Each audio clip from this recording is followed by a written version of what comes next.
আমাদের কিন্তু মাত্র কাবিন হয়েছে, জাস্ট 10ই অক্টোবর আমরা কাবিন করেছি। আমাদের এখনো বিয়ের প্রোগ্রাম হয়নি। অনেকেই নিউজ করছেন যে একদম আমাদের বিয়ে হয়ে গেছে, আমরা হানিমুনে গিয়েছি। এখন আপাতত ওয়েট বাড়ছে, কারণ প্রচুর খাওয়া দাওয়া হচ্ছে। বিয়ের পর অনেক দাওয়াত, এই দাওয়াত সেই দাওয়াত, প্রচুর খাওয়া দাওয়া হচ্ছে। যখন আমি কাজে ফিরবো তার অবশ্যই 1 মাস আগে আমি জিম টিম করে আবার ফিট হয়ে যাব। আফটার অল আমি নায়িকা, আমাকে অবশ্যই ক্যামেরার সামনে দাঁড়াতে হয়। অবশ্যই আমি যখন শুটিংয়ে যাব তখন ওইভাবে প্রিপারেশন নিয়ে ব্যাক করব। এর আগে জিম আমরা দেখেছি যে আপনি জিম করেছেন, একা একা করেছেন, সিঙ্গেল ছিলেন। এখন কি আশা করা যায় যে ভাইয়াকে নিয়ে আমরা কোনো একসাথে জিম, কাপল জিম পাবো? ওকে আমি জিমে যেতে বলি। আমাদের যখন রিলেশনশিপে ছিলাম তখন থেকে ওকে আমি সবসময় বলতাম চলো জিমে যাই, চলো জিমে যাই। ও না জিমে যেতে চায় না, ও খুবই অলস, মানে এক্সারসাইজ ওর করতে ইচ্ছা হয় না। ব্যবসায়িক কারণে সময় ফুলের উপরে বের হওয়া যায় না, এর জন্যই হচ্ছে না আর জিম। আশা করি এক সময় যাবো। আচ্ছা ঠিক আছে, ধরে নিলাম যে জিম করতে পারছে না, কিন্তু অনেকে বিয়ের পর অনেক স্টাররাও কাপল ব্লগ করছে, তো আপনাদের কাছ থেকে কি এই ধরনের কিছু পাবো কিনা?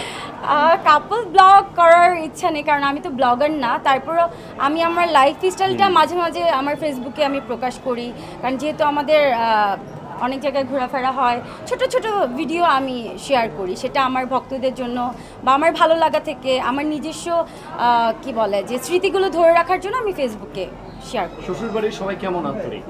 অনেক ভালো। আই এম সো লাকি যে আমি অনেক ভালো একজন শাশুড়ি পেয়েছি, আলহামদুলিল্লাহ। আমার শ্বশুরও অনেক ভালো। আমার বাবা মারা গেছে 2017 সালে। আমার শ্বশুর আমাকে একদম সন্তানের মতো, মানে নিজের মেয়ের মতো করেই দেখে।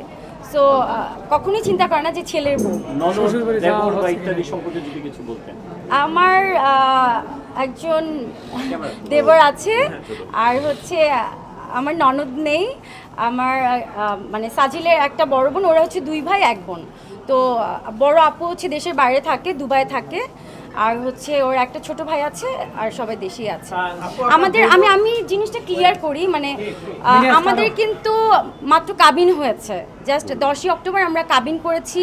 আমাদের এখনো বিয়ের প্রোগ্রাম হয়নি। অনেকেই নিউজ করছেন যে একদম আমাদের বিয়ে হয়ে গেছে, আমরা হানিমুনে গিয়েছি। অ্যাকচুয়ালি আমাদের তেমন কোনো কিছুই হয়নি। আমাদের বিয়ের প্রোগ্রামটা জানুয়ারিতে হবে, যেহেতু সাজিলের বড় বোন দেশের বাইরে থাকে। অবশ্যই একমাত্র বোনকে ছাড়া তো বিয়ের প্রোগ্রাম হয় না। তো আমাদের পারিবারিকভাবে শুধু কাবিন হয়েছে। আপু ডিসেম্বরে আসছে, আমরা জানুয়ারিতে আমাদের বড় প্রোগ্রামটা হবে। 6 থেকে 7 বছর রিলেশন ছিলেন, কিন্তু কত মানুষ আপনার ক্রাশ ছিল, এখন কি হবে? ক্রাশরা তো ক্রাশদের তো ক্রাশই রয়ে গেলাম আমি। তো ভালোবাসার মানুষের সাথেই সারা জীবনের জন্য হাত ধরেছি। ইনশাল্লাহ ওকে নিয়ে সারা জীবন থাকতে চাই। ভাইয়ের কাছে প্রশ্ন যে ভাই আপনি তো অনেকের ক্রাশকে নিয়ে গেলেন, তাই না? অনেকের মানে ক্রাশ ছিল, আপু তাকে নিয়ে গেলেন, তো আপনি তো অনেকের মন ভেঙেছেন। এটার আসলে মন ভাঙার তো কিছু নাই এখানে। আমাদেরই তো 6 বছর আগে থেকে প্রেম, আপনারা সবাই জানেন। তো এখানে অনেক সাংবাদিকরাই জানে যে আমাদের রিলেশন। এখানে অনেক সাংবাদিক, আপনাদের সার্কেল আমার বন্ধু বান্ধব আছে, অনেক হয়তো আমাকে পার্সোনালি চিনে, কিন্তু হয়তো ওভাবে আমি মিডিয়ার সামনে কখনো আসি না।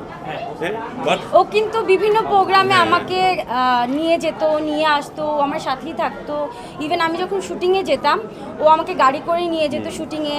আমার শুটিংয়ের পরিচালক, প্রযোজক সবার সাথেই ওর পরিচয়।